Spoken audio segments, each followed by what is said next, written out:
seorang anak sekolah. Setiap pagi dia pakai seragam rapi, membawa buku pelajaran, tapi setiap berangkat sekolah langkahnya terasa sangat berat. Itu bukan karena dia malas belajar ya, tapi karena takut diejek, takut dikucilkan, takut disakiti oleh teman-temannya. Assalamualaikum warahmatullahi wabarakatuh. Selamat datang di podcast Bukan Candaan. Halo pemirsa. Di sini di episode kali ini kita akan membahas sebuah isu yang sering kali dianggap sepele oleh masyarakat, tapi dampaknya sangat luar biasa besar untuk masa depan anak-anak bangsa, yaitu bullying di lingkungan sekolah. Tahukah kalian bahwa berdasarkan data internasional, Indonesia termasuk negara di peringkat kelima Kak untuk perihal bullying ini. Artinya dari 78 negara yang telah disurvei, pelajar Indonesia termasuk yang paling sering mengalami perundungan. Angka ini bukan sekedar statistik, di baliknya ada banyak anak-anak yang kehilangan rasa percaya diri, rasa semangat, bahkan kehilangan rasa aman di sekolahnya.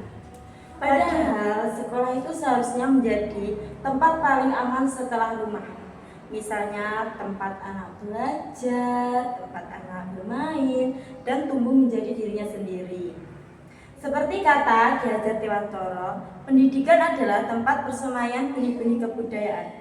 Artinya, sekolah bukan hanya soal nilai-nilai, tetapi juga soal nilai-nilai kemanusiaan. Nah, benar tuh teman-teman. Namun, sayangnya bagi sebagian anak, sekolah justru menjadi tempat yang sangat penuh tekanan dan membuat anak-anak menjadi takut. Disitulah bullying hadir secara diam-diam dan menyakiti jiwa-jiwa polos mereka. Nah, sebelum lebih jauh membahas isu ini, kita perlu sepakat dulu atau tahu dulu nih, apa sih sebenarnya bullying itu? Jadi, bullying itu bukan sekedar bercanda, bukan juga konflik biasa teman-teman. Secara sederhana, bullying adalah perilaku menyakiti orang lain yang dilakukan secara sengaja dan berulang, dan biasanya ada ketimpangan kekuatan, Kak. Nah, menurut Dan Owens juga, seorang peneliti yang fokus pada bullying, tindakan ini terjadi ketika seorang anak terus-menerus menerima perilaku negatif dari anak lain yang lebih kuat secara fisik, mental, maupun sosial. Nah, ini penting banget guys. Kalau dua anak bertengkar hanya sekali lalu selesai, itu bukan bentuk bullying ya. Tapi kalau anak terus-menerus jadi sasaran ejekan, ancaman, pengucilan, itulah bullying yang sebenarnya. Benar banget Kak. Barbara Coloroso juga menegaskan, bullying selalu mengandung niat untuk menyakiti dan membuat korban merasa takut. Sekali lagi ya, merasa takut dan tidak berdaya. Jadi kalau ada satu pihak tertawa tapi yang lain menangis, itu bukan bercanda atau candaan ya teman-teman, yang pantas buat jadi bahan tertawa bersama. Lalu di lingkungan sekolah, bullying biasa muncul dalam berbagai bentuk nih Kak. Dan seringkali justru yang paling sering terjadi adalah yang tidak terlihat secara kasat mata. Bener banget Kak Vita. Contoh yang pertama nih ya guys, ada bullying verbal.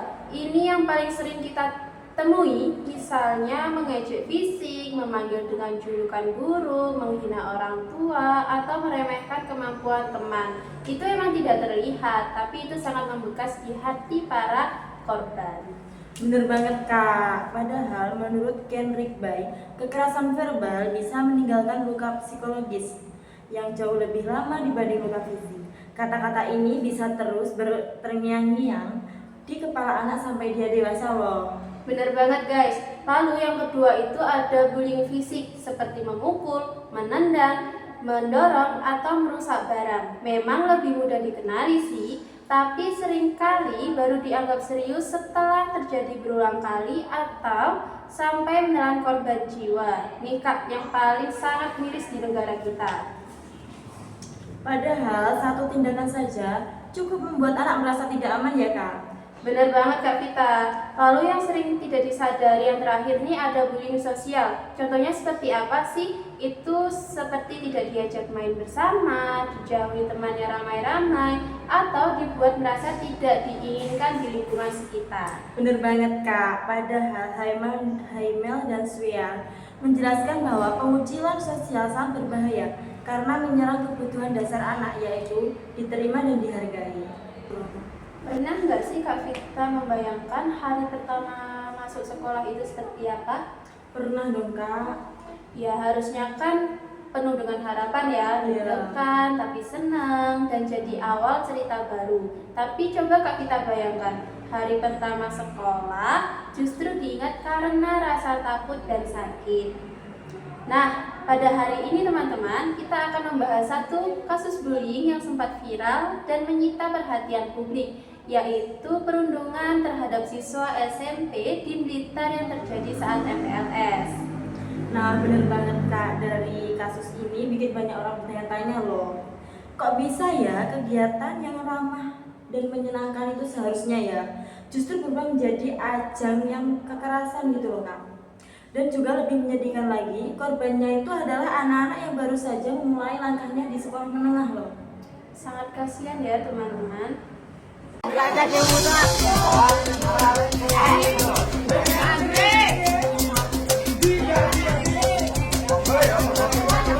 Malah nyebut juara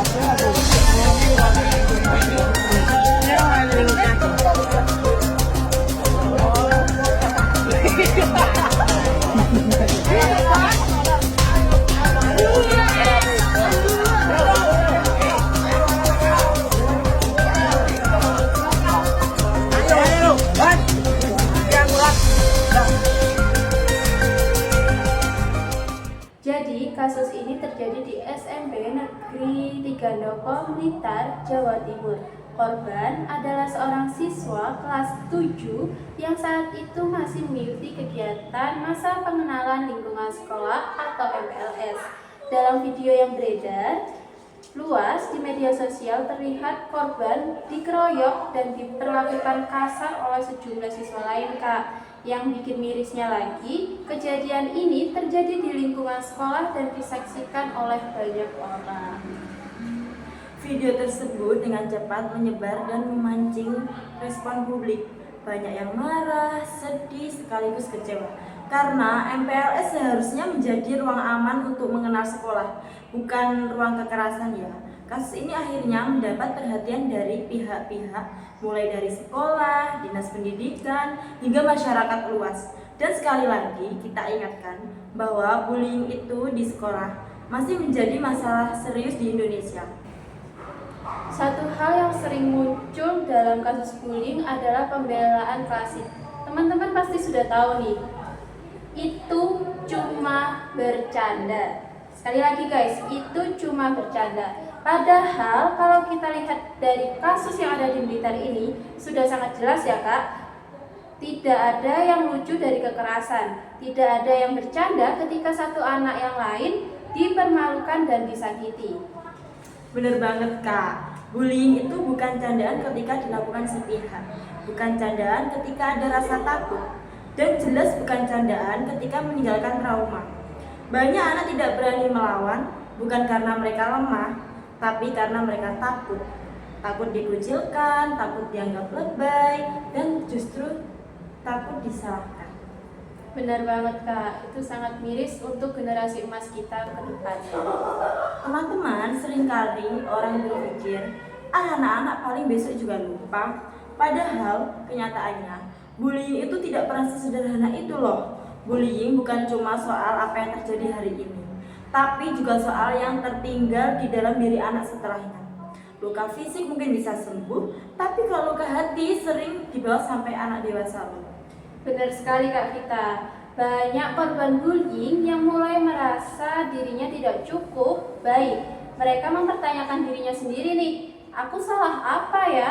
Kenapa aku diperlakukan seperti ini ya? Dan menurut para ahli, perkembangan anak, contohnya korban bullying, sering mengalami kecemasan yang berlebihan, menarik diri dari lingkungan sosial, bahkan kehilangan semangat belajar. Sekolah yang seharusnya menjadi tempat berkembang justru berubah jadi tempat yang ingin sekali dihindari oleh anak tersebut.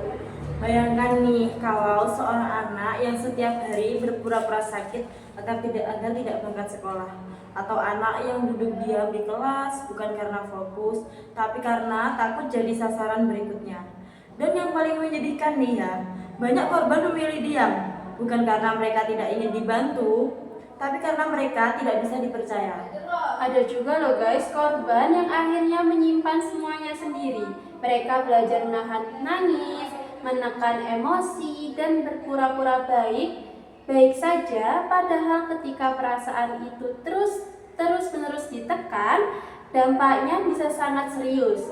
Beberapa anak bisa mengalami stres berat, depresi, bahkan muncul pikiran untuk menyakiti diri sendiri. Ini bukan sekedar menakut-nakuti, tapi ini fakta yang sering terjadi, tapi jarang dibicarakan secara terbuka, Kak. Perlu kita pahami ya, korban bullying itu bukan anak yang lemah. Mereka justru anak yang sedang berjuang sendirian di lingkungan yang belum ramah. Dan setiap kali bullying dianggap cuma bercanda, disitulah luka itu makin dalam.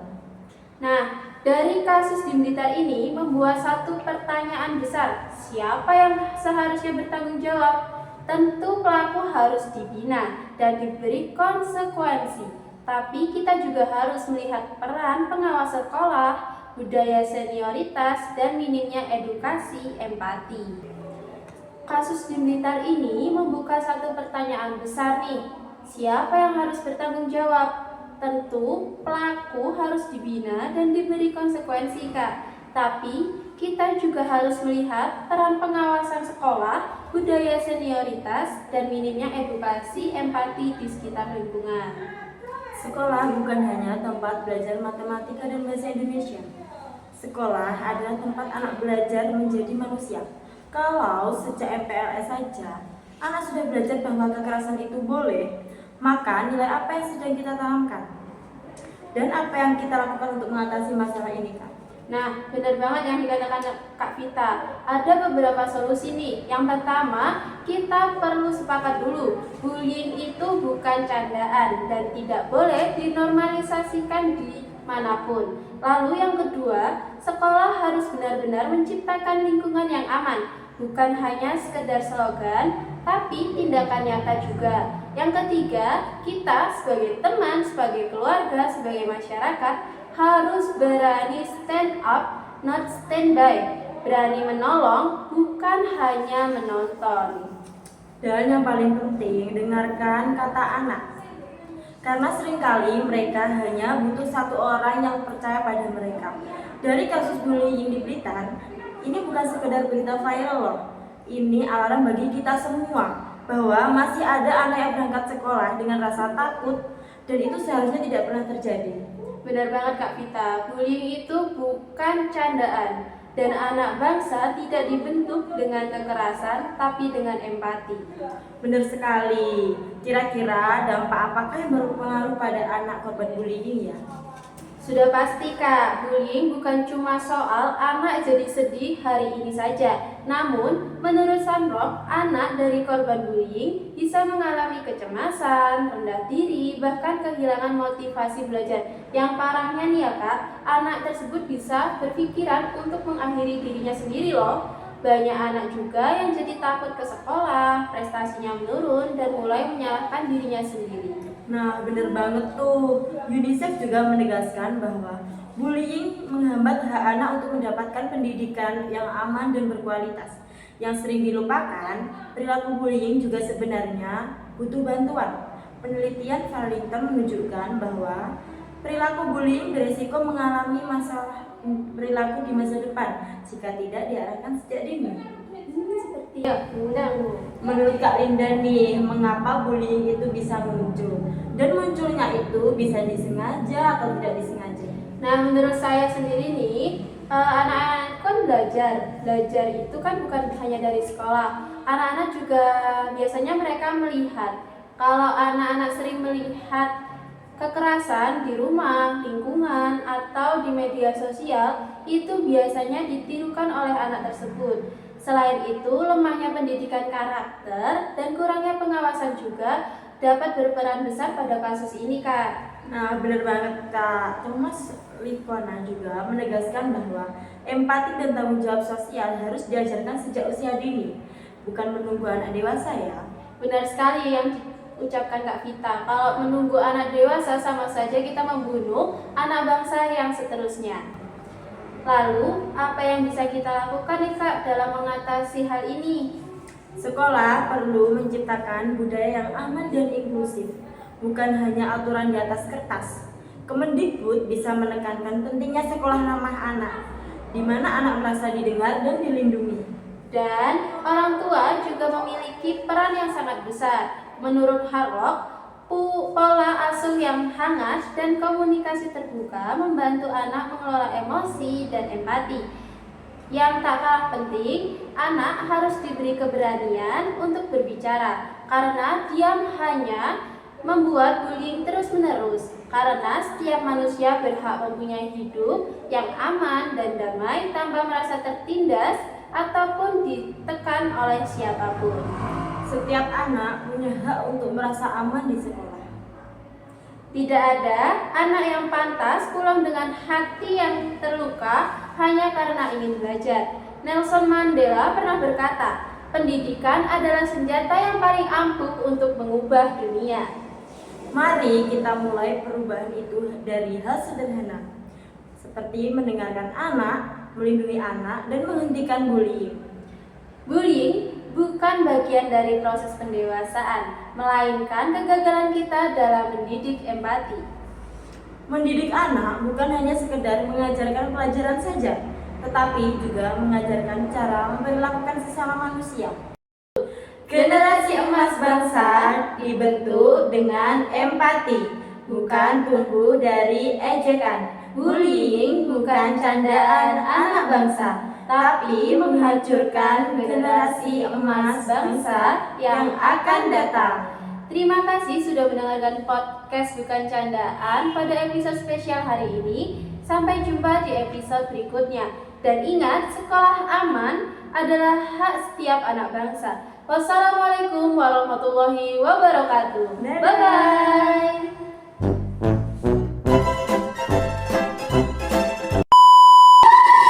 Penting.